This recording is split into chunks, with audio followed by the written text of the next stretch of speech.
नमस्कार दोस्तों राजस्थान वनपाल और वन रक्षक का आपने यदि फॉर्म अप्लाई किया है तो दोस्तों अब आपके पास जो दिन बचे हैं वो दिन बचे हैं 15 दिन, मतलब कि 14 से 15 दिन में आपको क्या पढ़ना चाहिए जिससे आप सिलेक्शन ले सको, सिलेक्शन की रेस के अंदर आ सको, क्योंकि यहाँ पर बहुत ज्यादा कंपटीशन है। तो दोस्तों मैं आपको बता दूं, ज्यादा पढ़ने से सिलेक्शन नहीं होता दोस्तों, रणनीति भी आपके पास होनी चाहिए, आपके पास ऑथेंटिक टॉपिक भी होने चाहिए कि क्वेश्चन आखिर आते कहां से है। यदि आप वो टॉपिक पढ़ते हो तो सिलेक्शन ले जाते हो। ज्यादातर क्या करते हैं, सिलेबस के अकॉर्डिंग नहीं पढ़ते हैं, वो टॉपिक पढ़ लेते हैं जहां से क्वेश्चन ही नहीं आते हैं, और तैयारी तो बहुत अच्छी कर लेते हैं लेकिन उल्टा सीधा पढ़ लेते हैं तो वहां पर क्वेश्चन मिलते नहीं है और वो बाहर हो जाते हैं। तो आज की वीडियो में हम बात करने वाले हैं दोस्तों कि 14 से 15 दिन में आपको 75 प्लस स्कोर कैसे करना है, आपको क्या पढ़ना चाहिए, क्या छोड़ना चाहिए। इसके अलावा करंट जीके, दोस्तों ज्यादातर बोल रहे थे करंट अफेयर्स कितनी पढ़े, कहां से पढ़े, कैसे पढ़े,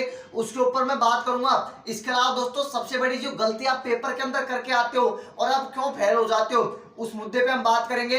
और मैथ का तो सबका ही है दोस्तों, जिनकी राजस्थान जीके अच्छी है उनकी मैथ कमजोर है, जिनकी साइंस अच्छी है उनकी राजस्थान जीके कमजोर है। तो उस मुद्दे पे भी हम बात करने वाले हैं, आखिर क्या पढ़ना आपको चाहिए। दोस्तों चैनल पे पहली बार हो तो सब्सक्राइब करके वीडियो को लाइक कर देना और इस वीडियो को जो भी आपके दोस्तों के साथ शेयर जरूर कर देना। तो पहले तो मैं आपका डाउट क्लियर कर देता हूं, अब आपको क्या पढ़ना चाहिए। दोस्तों मैं आपको बता दूं, जो टॉपिक मैंने आपको बता रखे थे उनका अब आपको रिवीजन मारना है, क्योंकि जो 15 दिन का समय बचा है ना, ये समय बचा है जो आपने टॉपिक पढ़े हुए हैं उनको इस तरह से रिवीजन मार देना कि वहां से एक भी क्वेश्चन यदि आता है तो गलत नहीं होना चाहिए। नए टॉपिक आपको नहीं उठाने, जो मैंने आपको बता रखा है यदि आप वो टॉपिक भी पूरी तरह याद कर लेते हो, पूरी तरह रिवीजन कर देते हो, तब भी आप 75 प्लस का स्कोर करके आने वाले हो। तो पहला तो डाउट मैंने क्लियर कर दिया कि आपको क्या करना है, नए टॉपिक नहीं उठाने, जो टॉपिक आपने पहले पढ़ रखे हैं उनका पूरी तरह से 15 दिन के अंदर रिवीजन मार देना है। अब सबसे बड़ा मुद्दा आएगा कि क्या पढ़े, किसका रिवीजन कर रहे, हमको तो यही पता नहीं है कि क्वेश्चन कहां से आता है। तो थोड़ा सा दोस्तों उसके बारे में आपको बता देता हूं। आपको पता होगा राजस्थान जीके आएगी, साइंस आएगी, इंडियन जीके आएगी, करंट आएगी, इसके अलावा दोस्तों मैथ आएगी, यही तो आएगा, इससे बाहर से तो कुछ आने वाला नहीं है। तो अब आपको मैं बता देता हूं दोस्तों थोड़ा सा कि आपको किस पे ज्यादा फोकस करना चाहिए। तो मैं दोस्तों यहाँ पर स्क्रीनशॉट ला दूंगा, आप स्क्रीनशॉट के अंदर देख सकते हो। राजस्थान की कला और संस्कृति में सिर्फ आपको जो मैंने 7 टॉपिक बता रखे हैं, 7 टॉपिक को पूरी तरह से रट देना, पूरे के पूरे क्वेश्चन ये 7 टॉपिक से रिपीट होने वाले हैं। दूसरे नंबर पे दोस्तों राजस्थान का भूगोल, राजस्थान का भूगोल में आपको ये टॉपिक दिख रहे हैं, ये टॉपिक को आप पूरी तरह से रट सकते हो। इसके अलावा दोस्तों राजस्थान का इतिहास, जो आपको 4-5 टॉपिक दिख रहे हैं इतिहास के, सिर्फ आपको ये पढ़ने हैं। राजा महाराजाओं से बहुत कम क्वेश्चन आते हैं, पढ़ सकते हो लेकिन बहुत कम क्वेश्चन आते हैं, तो इतिहास पे ज्यादा फोकस मत करना। इतिहास के जो 4-5 टॉपिक है ना राजस्थान इतिहास के, वही आपको ज्यादा उन पे पकड़ बनानी है। इसके अलावा दोस्तों आप साइंस में भी देख सकते हो, साइंस में जो मैंने आपको टॉपिक दे रखे हैं सिर्फ वही टॉपिक पढ़ना है। और आपको पता होगा दोस्तों सिर्फ और सिर्फ 10वीं लेवल के क्वेश्चन पूछे जाएंगे, मतलब कि ऊपर ऊपर से क्वेश्चन पूछे जाएंगे, ज्यादा डीपली क्वेश्चन नहीं पूछे जाएंगे। तो आपको साइंस में जितने भी टॉपिक दिख रहे हैं सभी के सभी टॉपिक है वो आराम से क्लियर कर लेना है, मतलब कि अच्छे से रिवीजन कर देना है। इसके अलावा दोस्तों मैथ का डाउट आ रहा है कि मैथ में क्या करें, तो मैथ में आपको 3-4 जो टॉपिक दिख रहे हैं 4-5 दोस्तों, इनको पूरी तरह से रट के पढ़ दो, एक भी क्वेश्चन यहाँ से बाहर नहीं जाएगा। आपके जो 10 से 12 क्वेश्चन आएंगे ना मैथ के, 6 से 7 क्वेश्चन तो आप यहाँ से सही कर जाओगे सिर्फ। तो जिनकी मैथ कमजोर है वो ये टॉपिक को क्लियर कर सकता है। इसके अलावा इंडियन जीके का आपको दिख रहे होंगे दोस्तों, तो इंडियन जीके में आपको ज्यादा डीपली नहीं पढ़ना, ऊपर ऊपर से पढ़ना है। और जो आपको एक टॉपिक दिख रहा है इंडियन जीके के, सिर्फ आपको इन पे ज्यादा फोकस कर रहा है। अब सबसे बड़ा मुद्दा आएगा करंट जीके को लेकर कि करंट में हमको क्या पढ़ना चाहिए,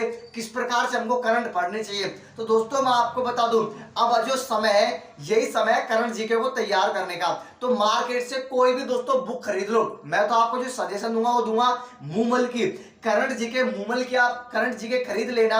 और कितनी पुरानी आपको पढ़नी है, 1 साल पीछे की, जिस दिन आपके एग्जाम लगे उससे 1 साल पीछे की यदि आप करंट जीके पढ़ लेते हो तो आपके जो मान लेना जो भी क्वेश्चन आएंगे उनको आप 100% सही कर सकते हो। करंट जीके इतनी ही पूछी जाती है, उसमें तो लिख रहा है 6-7 महीने पुराने की, लेकिन अपन जो लेके चलेंगे वो 1 साल पीछे की लेके चलेंगे। तो आपको क्या करना है ना, मार्केट से मूमल खरीदनी है जिसमें 1 साल पीछे की खरीदनी है, और उसको दोस्तों रोजाना 2-2 घंटे देना है, 15 दिन में पूरी तरह आप क्लियर कर जाओगे 1 साल की करंट। तो करंट के बारे में मैंने आपको बता दिया। अब सबसे बड़ा मुद्दा आएगा मैथ का। मैथ में ज्यादातर बच्चे कमजोर है, मुझे भी पता है।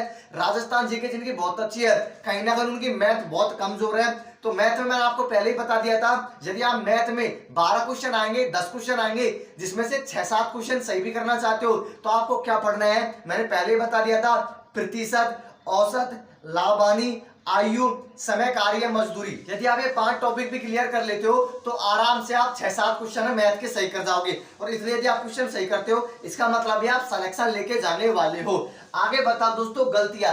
ज्यादातर बच्चे वो गलती क्या करके आते हैं पेपर के अंदर, उस मुद्दे पे हम थोड़ी सी बात कर लेते हैं। सबसे बड़ी गलती है दोस्तों, वो गलती ये है कि जितने क्वेश्चन आपको आ रहे हैं उतने क्वेश्चन पे आप नहीं रुकते हो। आप क्या करते हो, बैठे बैठे नेगेटिव करते हो। और यहाँ पर आपको 2 घंटे का समय मिलेगा, मतलब कि आप बहुत ज्यादा नेगेटिव करके आओगे। जो बच्चा बैठा रहता है ना, तो बैठे बैठे क्या करता है, घोड़ा भरना स्टार्ट कर देता है। तो यह आपकी सबसे बड़ी गलती होगी, क्योंकि 1/3 नेगेटिव मार्किंग है, तो आपको ज्यादा क्वेश्चन नेगेटिव नहीं करने हैं। यदि आपको लगता है कि मेरे 60-65 क्वेश्चन सही है, तो आप 5-7 क्वेश्चन के रिस्क ले सकते हो। कैसे, यदि आपको लग रहा है कि इस क्वेश्चन में या तो ऑप्शन ए होगा या ऑप्शन बी होगा, 2 ऑप्शन में यदि आपको डाउट है, तो उस क्वेश्चन में आप रिस्क ले सकते हो और 10 से 12 क्वेश्चन आप ऐसे कर सकते हो। और यदि आपको लग रहा है कि मेरे तो 10-15 क्वेश्चन सही हो रहे हैं 100 क्वेश्चन में से, तो फिर तो आपको रिस्क लेनी पड़ेगी, क्योंकि इतने नंबर पे सिलेक्शन नहीं होता है। और यदि आपको लग रहा है कि मेरे 60-65 क्वेश्चन सही है, तो 100 के 100 मत करने की सोचना, क्योंकि 100 के 100 कर दोगे ना,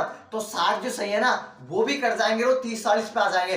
तो नेगेटिव से आपको बचना है। राजस्थान पुलिस में नेगेटिव मार्किंग 1/4 होती है, लेकिन यहाँ पर 1/3 है, मतलब कि नेगेटिव ज्यादा जो बच्चा करेगा वो कहीं ना कहीं फाइनल मेरिट में बाहर हो जाएगा। तो सबसे बड़ी गलती जो आप करोगे वो यही करोगे, नेगेटिव। तो आपको बिल्कुल भी नेगेटिव नहीं करना है। इसके अलावा दोस्तों, जो एग्जाम लगेगी ना, उससे 3-4 दिन पहले मैं रणनीति लेके आऊंगा कि आपको कौन कौन सी गलती नहीं करनी है पेपर के अंदर और कैसे आपको पेपर को क्रैक करना है। इसलिए मैं बोलता हूँ चैनल को सब्सक्राइब कर लो, वीडियो को लाइक कर दो, और इस वीडियो को जो भी आपके दोस्तों उनके साथ शेयर जरूर कर देना, जिससे किसी और का भी भला हो सके। धन्यवाद दोस्तों वीडियो देखने के लिए।